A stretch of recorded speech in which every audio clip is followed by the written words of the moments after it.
আসসালামু আলাইকুম। টিএস ব্লগে আপনাদের সবাইকে স্বাগতম। চলে আসলাম নতুন একটি ভিডিও নিয়ে। ডিম বোনা করব। ডিম বোনার রেসিপি নিয়ে চলে আসলাম। ডিম বোনার জন্য 3টা ডিম নিয়ে নিলাম, তা সিদ্ধ বসিয়ে দিলাম চুলায়। এই যে সুন্দর করে সিদ্ধ করে নিব। সুন্দর করে সিদ্ধ হয়ে গেছে, এখন উঠিয়ে নিব। এরপর কড়াই বসিয়ে দিব। সেই কড়াই তেল দিয়ে দিব পরিমাণ মতো। তেল দিয়ে এবার এখানে একটু হলুদ গুঁড়ো দিয়ে দিব। হলুদ গুঁড়ো দেওয়ার পরে এবার ডিমগুলো সুন্দর করে দিয়ে ভেজে নিব। উল্টে পাল্টে লাল লাল করে ভেজে নিব। এই যে সুন্দর করে ভেজে নিচ্ছি আমি। ভাজা হয়ে গেলে উঠিয়ে নিব। যে সুন্দর করে ভাজা হয়ে গেছে, এখন এগুলো উঠিয়ে নিব। যে উঠিয়ে নেওয়ার পরে এখানে মশলাগুলো দিয়ে দিব। তো এখানে পেঁয়াজ বাটা, রসুন বাটা, আদা বাটা, জিরা, হলুদের গুঁড়া, মরিচের গুঁড়া, ধনিয়া গুঁড়া দিয়ে সুন্দর করে দিয়ে দিলাম।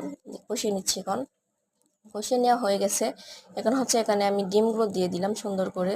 ডিমগুলো কতক্ষণ কষিয়ে নেওয়ার পর এই যে দেখুন আমার রান্না প্রায় শেষের দিকে, কিন্তু এই যে কি সুন্দর কালার এসছে। তো ভিডিওটি ভালো লাগলে অবশ্যই একটি লাইক করবেন এবং চ্যানেলটিকে সাবস্ক্রাইব করে দিবেন।